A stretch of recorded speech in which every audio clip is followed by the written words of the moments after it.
बिस्मिल्लाहिर्रहमानिर्रहीम अस्सलाम वालेकुम। आज मैं आपके लिए अचारी आलू बैंगन की बहुत ही टेस्टी और ज़बरदस्त रेसिपी लेकर आई हूँ। ये बहुत जल्दी पककर तैयार हो जाते हैं और जायके में इतने लाजवाब होते हैं कि जो लोग सब्जियां नहीं भी खाते, अगर वो ये अचारी आलू बैंगन खाएंगे तो बार बार इसके खाने की फरमाइश करेंगे। इसे पकाने के लिए बहुत ही बेसिक चीज़ें चाहिए हैं जो हर घर के किचन में मौजूद होती हैं। इन्हें आप उबले हुए चावलों के साथ खाएँ, पराठे के साथ खाएँ या गर्मा गर्म चपाती के साथ, हर तरह से ये खाने में मज़ा देंगे। लेकिन पराठे के साथ तो इसका जायका बहुत ही लाजवाब लगता है। तो चलें ये झटपट सी रेसिपी बनाना स्टार्ट करते हैं। लेकिन हमेशा की तरह अगर आप मेरे चैनल पर नए हैं और आसान रेसिपी सीखना चाहते हैं तो इसे लाइक और सब्सक्राइब करें, बेल आइकॉन को प्रेस करें ताकि नई वीडियोज़ का नोटिफिकेशन आपको टाइम से मिल जाए। कमेंट सेक्शन में कमेंट ज़रूर दें और वीडियोज़ को ज़्यादा से ज़्यादा अपनी फैमिली और फ्रेंड्स के साथ शेयर करना बिल्कुल ना भूलें। तो चलिए अचारी आलू बैंगन बनाना स्टार्ट करते हैं। सबसे पहले आप एक खाली पैन ले लें, चूल्हे का फ्लेम ऑन कर दें और उसे मीडियम पे रख दें। अब इसके बाद इसमें 1 कप कुकिंग ऑयल डाल दें। कुकिंग ऑयल डालने के बाद इसमें कुछ मसाले जाएंगे जो कि अचारी मसाले हैं। उनमें आपको डालने होगा 1 टीस्पून कलौंजी, 1 टीस्पून साबुत धनिया, 1 टीस्पून सौंफ, हाफ़ टी स्पून मेथी दाना और 4 से 5 कड़ी पत्ते। कड़ी पत्ते आप फ्रेश भी ले सकते हैं और अगर आपने सुखा के रखे हुए हैं तो उनका इस्तेमाल भी कर सकते हैं। चूल्हे का फ्लेम मीडियम टू स्लो रखें और इन मसालों को हल्का सा फ्राई कर लें। फ्राई करने से इनका बहुत अच्छा फ्लेवर भी आएगा और बहुत ज़बरदस्त खुशबू भी आएगी। तकरीबन 1 मिनट तक आपने इन मसालों को फ्राई करना है, बस ध्यान रहे कि ये मसाले जलने ना पाएँ। अब इसमें 1 कप कटी हुई प्याज डाल दें। ये देखिए मैंने प्याज को छोटे छोटे पीसेस में काटा हुआ है। आप जिस तरह से भी चाहें प्याज को काट सकते हैं। हल्का सा प्याज को इसमें मिक्स करें। इसके बाद इसमें 1 टीस्पून सफ़ेद ज़ीरा डाल दें। आपने प्याज को ज़्यादा ब्राउन नहीं करना, बस इतना फ्राई करना है कि इसका हल्का सा कलर चेंज हो जाए और ज़ीरा भी साथ में रोस्ट हो जाए। ये देखें प्याज और ज़ीरा अच्छे से मिक्स हो चुके हैं। अब इसमें 1 टेबलस्पून अदरक लहसुन का पेस्ट शामिल कर दें। अदरक लहसुन का पेस्ट डालने के बाद आपने इसको 1 से 2 मिनट तक अच्छे से फ्राई करना है ताकि अदरक लहसुन की कच्चापन ख़त्म हो जाए और ये मसालों में अच्छे से मिक्स हो जाए। ये देखिए 2 मिनट गुजर चुके हैं। अदरक लहसुन भी बहुत अच्छे से फ्राई हो चुका है और मसालों के साथ इसकी बहुत ज़बरदस्त खुशबू आ रही है। अब इसमें 2 अदद कटे हुए टमाटर डाल दें। टमाटरों को इस सारे मसाले के साथ हल्के हाथ से मिक्स करें। साथ ही 4 से 5 सब्ज़ मिर्चें भी काट कर डाल दें। सब्ज़ मिर्चें जब इस मसालों के साथ मिक्स होंगी तो उसका बहुत ज़बरदस्त फ्लेवर भी आएगा और खुशबू भी बहुत अच्छी आएगी।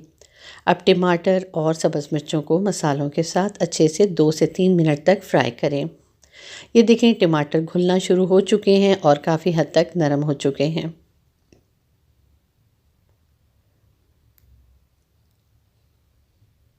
अब इसमें हम कुछ और खुश्क मसाले डालेंगे जिसमें 1 टीस्पून नमक, हाफ़ टी स्पून हल्दी पाउडर, 1 टीस्पून सूरज मिर्च का पाउडर और 1 टीस्पून पिसा हुआ धनिया शामिल है।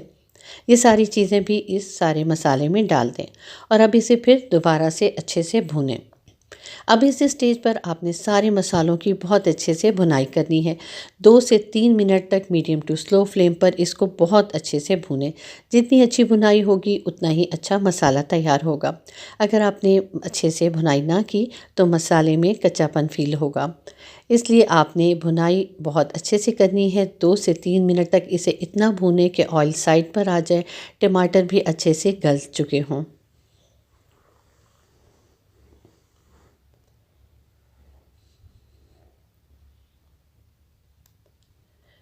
ये देखिए मसाला बहुत अच्छे से भुन चुका है, कलर भी बहुत अच्छा नज़र आ रहा है और ऑयल साइड पर आ गया है।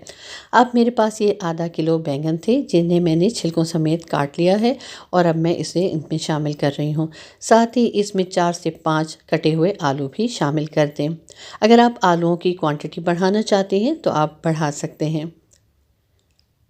अब इन सारी चीज़ों को मसालों के साथ अच्छे से फ्राई करें।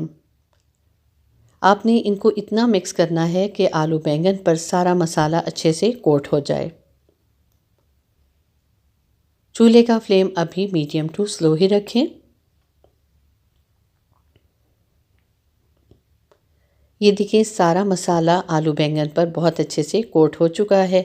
अब इस स्टेज पर इसमें तकरीबन आधा ग्लास पानी का शामिल कर दें।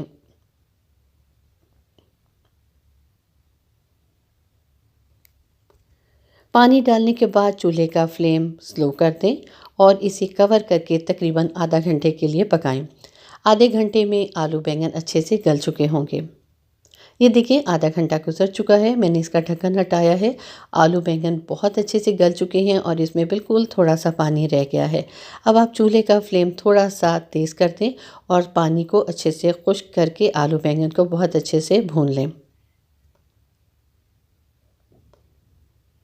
ये देखिए आलू बैंगन पक के तैयार हो चुके हैं। मैंने सारा पानी खुश्क कर लिया था और आलू बैंगन को एक बोल में निकाल लिया है। अब इसके ऊपर बारीक कटा हुआ सब्ज़ धनिया डालें, साथ ही बारीक कटी हुई सब्ज़ मिर्चें भी डाल दें। इंतहाई ज़बरदस्त और टेस्टी अचारी आलू बैंगन पककर तैयार हो चुके हैं। आप ये अचारी आलू बैंगन पराठे के साथ खाएं, गर्मा गर्म चपाती के साथ खाएं या उबले हुए चावलों के साथ, ये हर तरह से खाने में बहुत ही मज़ेदार लगेंगे। अगर आपके घर मेहमान आ रहे हैं और आप एज साइड डिश ये अचारी आलू बैंगन रखेंगे तो यकीन माने हर कोई इसे बहुत शौक़ से खाएगा, क्योंकि ये एक मुनफरिद सी डिश है, जायके में बहुत मज़ेदार है और इतनी टेस्टी है कि इसे बार बार खाने को दिल चाहता है। रूटीन में जो हम खाने पकाते हैं हमें चाहिए कि हम थोड़ा सा उनसे हटकर भी कोई डिशेस तैयार करें। तो ये अचारी आलू बैंगन आपको बहुत ही मज़ेदार लगेंगे।